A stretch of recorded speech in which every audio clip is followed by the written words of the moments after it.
I'm Adam Lebenstein, owner of ASL Productions, and this is Games and Conversations.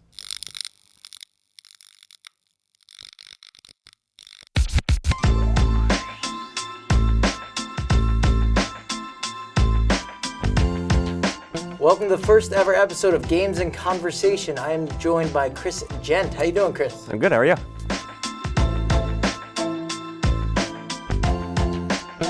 So you seem to have a very entrepreneurial spirit. Where did that kind of come from? Interestingly enough, my sister and I started selling tie-dye t-shirts when I was like 11. Ever since then, turned into selling auto parts, moving to New York, and then working in the food industry for a long time before joining the advertising industry. Auto parts, how'd you end up there? Got into cars in college.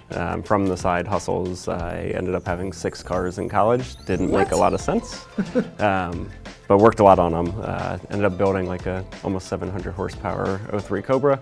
Ran into an issue with it. A friend of mine that was my mechanic looked at me one day and said, "I'm selling parts, do you want to help me?" Next thing you know, 3 years later, we were selling internationally. It's awesome. You might be the next like Dos Equis spokesman. This is like the most interesting man in the world going here. We got tie-dye shirts, auto parts, and food. I didn't think I'd get that combo. I forgot to mention, so part of this is we're supposed to be playing a game, so we're gonna do a different game every time. We were starting here with Jenga. All right, I'll go for this guy here. Ah, okay. What brought you to the advertising industry? Interestingly enough, a cousin of mine had moved to New York. I'd been here for about, 2 years. And had been working in the food industry. Realized, I had a 6-figure valued college education. Should probably pay off my student debt and get a real job, as they say. So I went and met him for seeing his apartment. Ran into his roommate's sister. Wasn't gonna go to dinner, ended up at dinner. Next thing you know, I was talking to 2 folks that were fairly senior at LBI and another major agency. A month later, I said I would love to talk to them and figure out what getting into advertising would be. I already ran all the marketing and advertising and sales for the auto business, so. So basically relationships, oh boy, this could be bad. Through and through. All it took was a dinner and an email.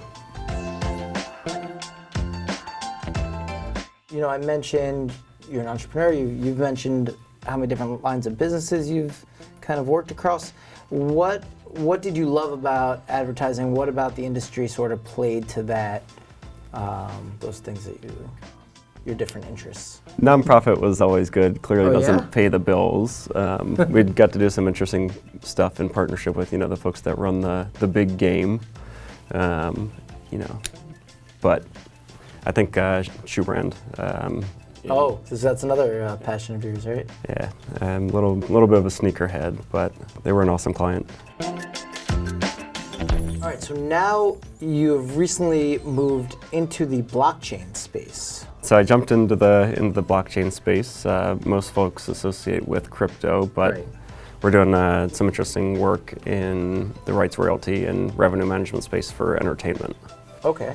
So what is the tie? Is there a crypto tie-in to the company you work for? There is. So a lot of people get it confused that blockchain is just some tech, but blockchain and cryptocurrency for the most part go hand in hand. You almost can't have one without the other. Did you have any reservations when you went to work for a blockchain company, or did you sort of have a better understanding and less fear before you took the job? I did a good amount of research. I would say less fear outside of, jumping out of the norms of a standardized industry where you kind of know what you're getting. This is going to be tough. But doing enough research, you kind of realize what the goals of the tech are.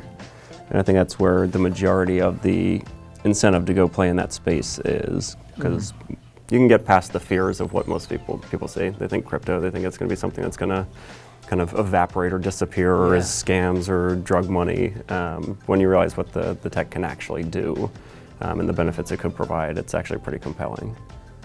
Am I allowed to twist it? I can twist it, right? You might end it.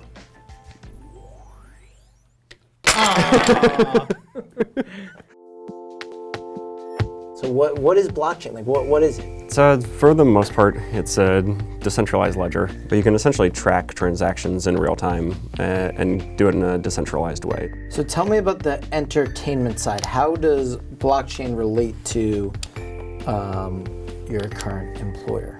So what we're doing is we're really looking at delivering opportunities for folks that traditionally would go the Hollywood route and try and launch films or productions.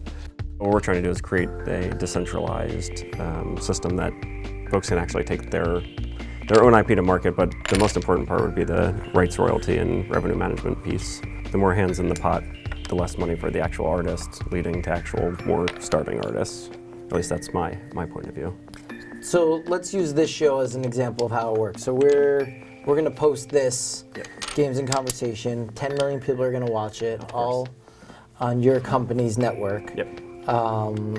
So how does it work? Do I just upload it and boom, we're there? If you tokenized the program and you launched it and put it out on a decentralized network like our company's, you could essentially get it to market. So I want anyone who buys this to pay $1,000 per episode. So perfect example. Let's say you and I have an agreement. We're launching this thing together. You're a 70% owner. And within that, you pay your crew and all that, but I'm a 30% owner because we conceded it together. As soon as someone pays that $1,000, because of smart contracts in the back end, immediately you get your $700, I get my $300, and there's no more back of house management. Because we set up those smart contracts in a way that we have come to this agreement, still legally binding. You do all your legal contracts as you would, but now we've set this smart contract up so that as soon as that transaction is done, it's immediate. We're a distribution source, but you guys actually manage your IP, we don't.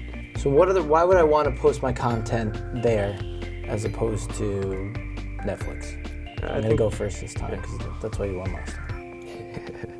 I think one of the bigger reasons would actually be to actually be able to own and manage those rights. Now with it, eventually we're actually going to be providing the capability that most platforms don't have, to be able to see where are your viewers coming from, how much revenue is coming from, what location, demographics, all of that kind of stuff. Oh. you're like, and can we slow-mo? Chris, thanks so much for joining us. Really appreciate it. And I'm going to work on my Jenga skills. Hey, practice makes perfect. Yeah. Next time I'm going to make you play Battleship. Thanks so much for watching. I'm Adam Lebenstein of ASL Productions. Make sure to like, share, subscribe, do whatever you do on social, and tune in to Games and Conversations next time.